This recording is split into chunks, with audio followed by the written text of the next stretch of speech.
Hey everyone, welcome back. Today, we're tackling Bigger, Leaner, Stronger by Michael Matthews. It claims to cut through all the fitness industry noise and give you a straightforward path to building a great body. Michelle, this book is full of science and practical strategies. It sounds like your kind of thing, right? No nonsense? Alex, that usually means prepare for hard work, no easy way out, doesn't it? Still, I'm definitely interested. If it really provides straightforward advice backed by science, then I'm all ears, though I'm remaining cautiously skeptical. Well, you have a reason to be intrigued. Matthews isn't selling overnight transformations or magic pills. He emphasizes real science, how to build muscle, lose fat, and stay consistent without it taking over your life. It's perfect for people drowning in conflicting advice and tired of the gimmicks. All right, so we're talking actual results, not marketing hype. Finally. So, what's our plan today? We're breaking it down into 3 key areas. First, we'll bust some common fitness myths and explain how body composition actually works. We're talking about clearing away misconceptions, like the idea of spot reduction or muscle confusion. Oh, fantastic. Get ready to bury those six-pack shortcuts. Precisely. Second, we'll get into the practical stuff, effective training and nutrition, which are at the heart of Matthew's program. Think weightlifting fundamentals, smart eating plans, and understanding why being adaptable is important. Okay, so we're talking about lifting heavy, eating right, and no weird detox teas from Instagram. Got it?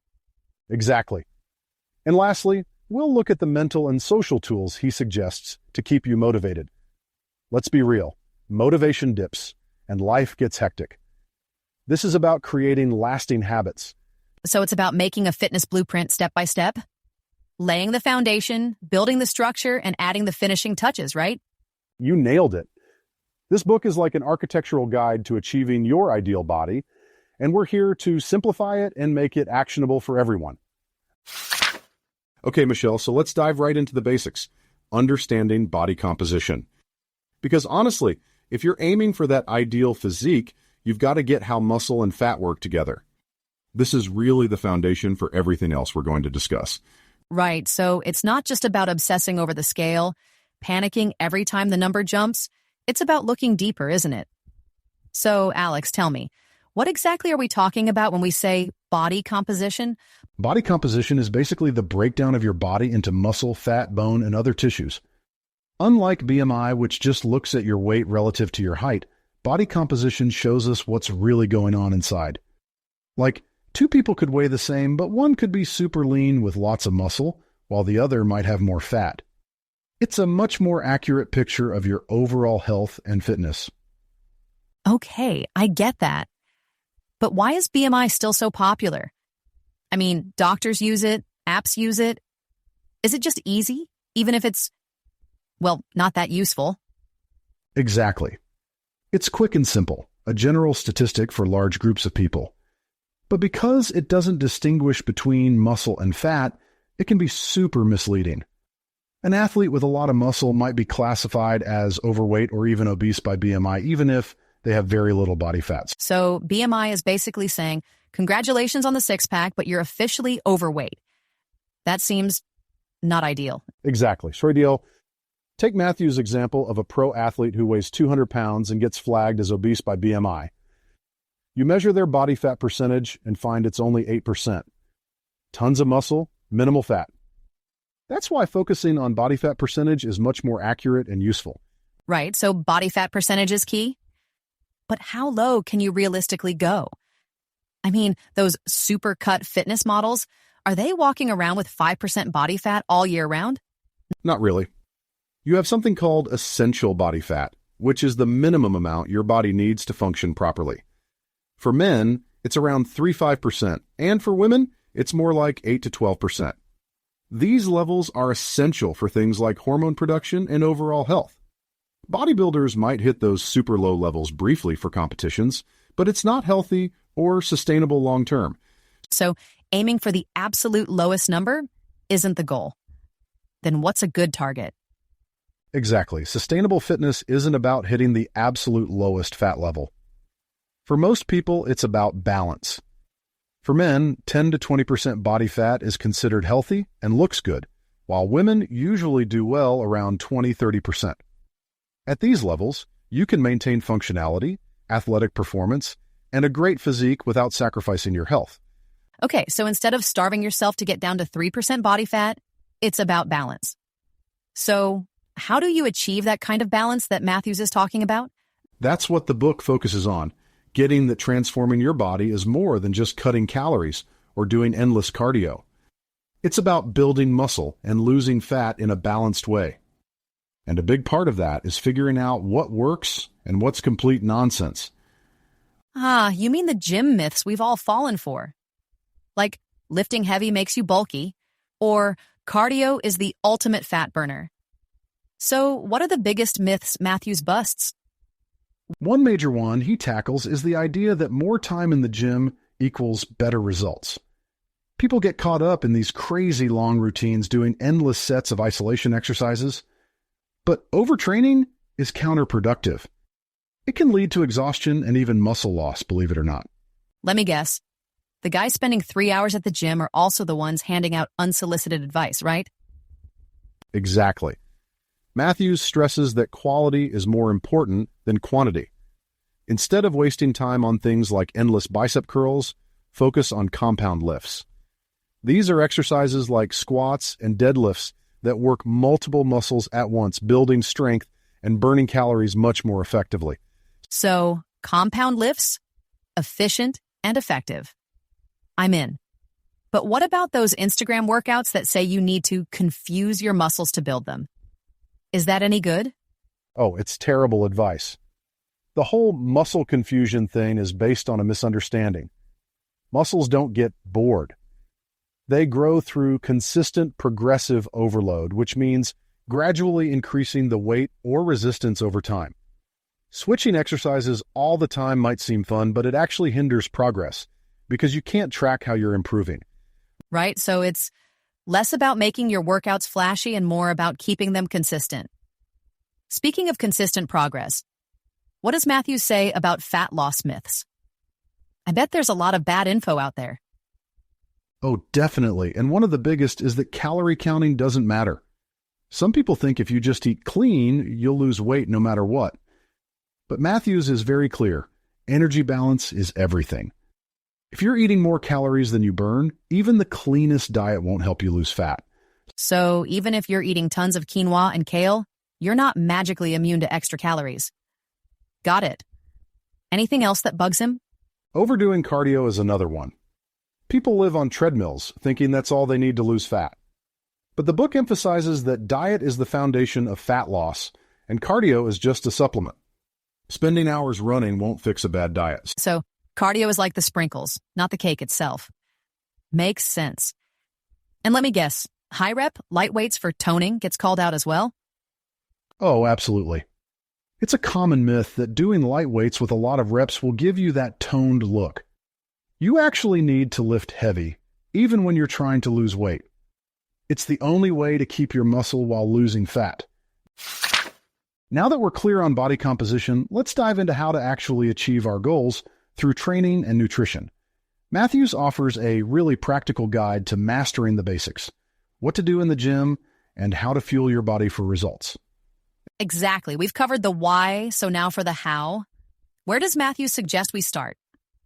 The first step is all about effective training principles. And the core of that is resistance training with compound lifts and progressive overload. These are the backbone of his program, and for good reason. They give you the most impact for your effort. Okay, so let's unpack that. Compound lifts. Are these the star players of gym exercises? Why do they get top billing over, say, bicep curls or leg extensions? You nailed it. Compound lifts engage multiple muscle groups and joints at once. Think squats, deadlifts, bench presses, overhead presses. They don't just target a single muscle, they work the whole body. This makes them super efficient for building functional strength while also boosting anabolic hormone levels like testosterone, which are crucial for muscle growth. So they're more like a full orchestra versus a solo performance. I get it. But what makes them stand out performance-wise? Is it just about looking good? Or are there real-world benefits, too? It's both, actually. Matthews argues that Compound lifts increase your overall strength, build lean muscle, and burn more calories because of the extensive muscle involvement. He gives an example in the book about a guy who spends months doing isolated exercises like bicep curls and leg extensions, but barely sees any progress. Then he switches to a program focused on squats and deadlifts, and suddenly his strength skyrockets, and his physique noticeably improves. It's a pretty clear contrast. Okay, so ditch the curls and start squatting. Got it. But let me play devil's advocate for a second. What if someone squats every session but never increases the weight? That's where progressive overload comes in. It's all about constantly challenging your muscles. You gradually add more weight, increase the number of reps, or even shorten your rest periods. Without that consistent demand, your muscles adapt and growth plateaus. So you can't just coast and expect results. No participation trophies in muscle building. Exactly. And Matthews shares how to actually do it. Take bench pressing, for instance. If you can comfortably bench 135 pounds for 6 reps, you might add 5 pounds, making it 140, and aim for 4 to 6 reps again. As you get stronger, you keep making small adjustments. This not only maximizes muscle growth, but also gives you a way to measure your progress. That's really geared toward progression, so it's goal-oriented. But how does that look over a week? Does he offer some kind of structure? Yes, he does. He suggests training 3 to 5 times a week using low reps, 4 to 6 for those compound lifts. Each session focuses on specific muscle groups, and then you focus on recovery in between. A week might look like day 1, chest and triceps, day 2, back and biceps, day 3, rest, day 4, legs, and day 5, shoulders and abs. So it's not arms every day. There's a plan. But speaking of recovery, isn't overtraining a big risk for people trying to go all out? Absolutely, and Matthews points it out as a common mistake. Overtraining is the quickest route to burnout and injury. He talks about someone training 6 days a week for 2 hours each time. Eventually, their performance declined. They developed persistent pains, and they just burned out. It wasn't until they prioritized rest that they started seeing improvements again. Right. Recovery isn't just about chilling out. Your muscles are literally repairing and strengthening during that time, right? Exactly. Training breaks those muscle fibers down, but the real growth happens during recovery, when you're resting, eating well, and sleeping properly. If you skip that, you're working against yourself. What about form? I feel like every gym has someone deadlifting with a back that looks like a question mark made out of metal. Good form is absolutely essential. Poor form not only reduces the effectiveness of the exercise, but also drastically increases your risk of injury. For example, if you're deadlifting with a rounded lower back, you're putting tremendous stress on your spine, which is a recipe for long-term problems. Lift heavy, but lift smart. Matthews emphasizes heavy lifting, but does that mean light weights are pointless? Not pointless, but not the priority if you're trying to build muscle. He debunks the light weights for toning idea. The truth is, building muscle while losing fat requires consistently using heavier weights to maintain strength and lean mass. Okay, so let's talk about balance. If lifting builds strength and muscle, what gets rid of the fat? Are we talking cardio marathons? Not necessarily. Matthews puts the focus on diet for fat loss, with cardio as a supporting element. And even then, he suggests high-intensity interval training, or HIIT, over low-intensity steady-state cardio. HIIT burns more calories in less time while preserving muscles. So instead of endless jogging, you do sprints with rest in between. Makes cardio less terrible. And way more effective. What really ties it all together, though, is understanding energy balance. To lose fat, you need a calorie deficit, plain and simple. It's not about how many quinoa bowls or kale smoothies you're eating. It's about calories in versus calories out. So all the myths come down to overcomplication and shortcuts that don't really work. Lift heavy with good form, progress consistently, manage your diet, and allow your body to recover. Simple, maybe not easy. Exactly, and this is just the beginning. There's a lot of depth within these fundamentals, and sticking with them is the key to getting lasting results instead of quick fixes. Okay, now that we've covered the fundamentals, let's dive into the psychological and behavioral aspects that really determine long-term fitness success. Because honestly, Michelle, it's not just about the gym or the diet, is it? It's about staying consistent. especially when life throws curveballs. Absolutely. You can crush it at the gym and eat all the right things. But if a rough day sends you straight to the couch, what was the point? So, Alex, what's the secret sauce here? Well, it's about mastering the inner game, as Matthews calls it. Willpower, discipline, stress management. These are the cornerstones of consistency. Let's take willpower, for example. Matthews describes it like a muscle. It gets stronger with use, but it also gets tired if you overdo it. So, willpower isn't endless? That rings true. We've all walked into those buffets with the best intentions, only to leave feeling like we failed. What's the practical solution? Exactly. And that's why Matthews suggests strategies to manage and conserve willpower. Mindfulness is a great tool. When cravings hit, instead of acting on impulse, you pause, acknowledge the temptation, but without judging yourself. Think of it as hitting a mental pause button. Sure, mindfulness sounds great in theory, but who actually has time to zen out when they're staring down a dessert? That's where small practical habits come in. Matthews talks about someone who always grabs sugary snacks after a tough day.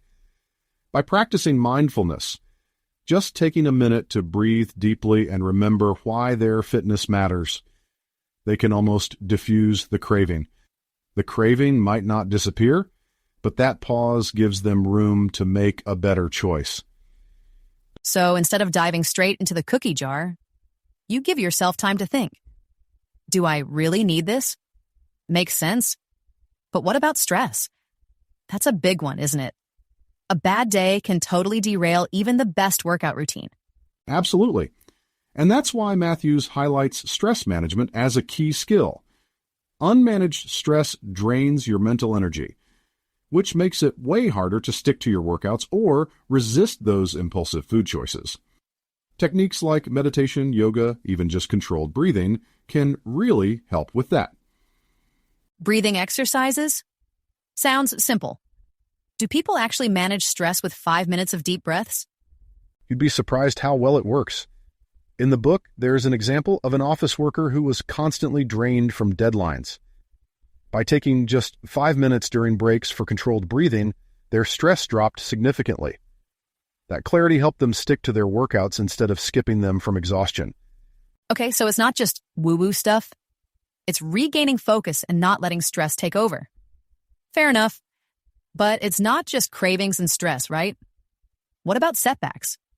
Those can really sting. Absolutely. Setbacks can feel like total failure if you let them. Matthews suggests reframing them as learning opportunities. Missing a gym session or getting a minor injury? Does that mean your fitness goals are over? Of course not. It's about adjusting and finding new ways to adapt. Easier said than done, though. Any real-life examples of this shift in perspective? Matthews shares a story about someone who had to stop lifting because of a minor injury. At first, they thought it was a huge setback, right? But they shifted their mindset and used that time to focus on mobility and nutrition. When they got back to training, they were stronger and more focused than before, turning setbacks into growth moments. That's a game changer. I like that. Turning lemons into, I don't know, protein shakes. But sometimes the mental struggle isn't just internal. The people around you can really affect your efforts, right? So true. And that's where Matthews brings in the concept of social proof. Seeing other people succeed at fitness can inspire you to mirror their actions. Like, picture someone joining a group weightlifting class. That shared energy pushes them to work harder than they would on their own. So, a monkey see, monkey do kind of thing. If everyone's squatting heavy, you're less likely to slack off. Makes sense. Does that mean solo fitness journeys are doomed without a social element attached? Not at all. But support systems definitely amplify your efforts. Take someone struggling to stay motivated running alone. After joining a local running club, their consistency skyrockets because of the encouragement and accountability.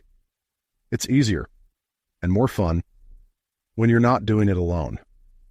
All right, group dynamics aside, let's talk about the unsung bad guy. The environment. You can have all the willpower in the world, but if your fridge is packed with frozen pizzas, good luck sticking to a diet. Exactly.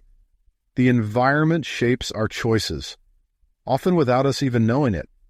Matthews shares a story about a professional who revamped their kitchen by putting healthy options like fruits and vegetables right in plain sight and moving junk food to hard-to-reach places. They drastically improved their eating habits. Simple change, huge impact. So, out of sight, out of mind. Works for me. But the environment isn't just about food, right? What about the physical spaces that encourage or discourage exercise? Totally. Accessibility matters. Living near parks or gyms can make a huge difference in activity levels.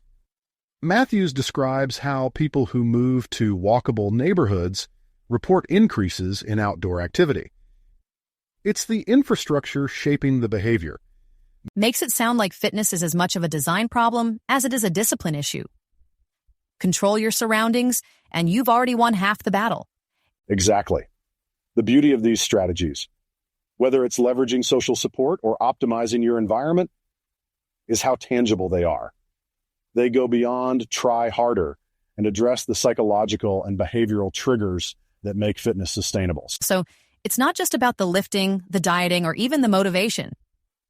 It's about setting yourself up for success mentally, socially, and physically, right? Exactly. And when you get all those pieces working together, that's when long-term change becomes possible. Okay, Michelle, let's do a quick recap to tie everything together. Today, we dove into the core principles from Bigger, Leaner, Stronger, breaking down body composition, the real science behind effective training and nutrition, and how your mindset and environment really impact your long-term fitness success. Exactly. We've definitely busted some widespread myths like the overrated BMI, the need for endless cardio, and that whole light weights for toning thing. Instead, Matthews provides these really actionable science-backed principles. Concentrate on compound exercises, progressive overload, balanced nutrition, and smarter recovery techniques. And we can't forget the mental game, willpower, stress management, and using your support systems and environment to your advantage. Because fitness isn't just physical, you know? It's a combination of just discipline, structure, and mental toughness. So, Alex, what's the main thing you want our listeners to remember from all of this? It's pretty straightforward. Forget the quick trends and focus on what actually works. Fitness is a long-term game, not a flash in the pan.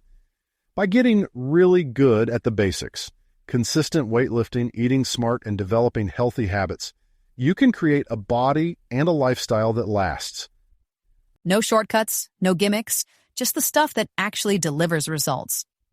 And I mean, who doesn't love being efficient? Train smart, eat well, and stay focused. Precisely. So if you're ready to ignore all the noise and really take charge of your fitness goals, just start with those core principles. And most importantly, keep at it. There you go. Build muscle, lose the useless stuff, no more excuses. Until our next episode.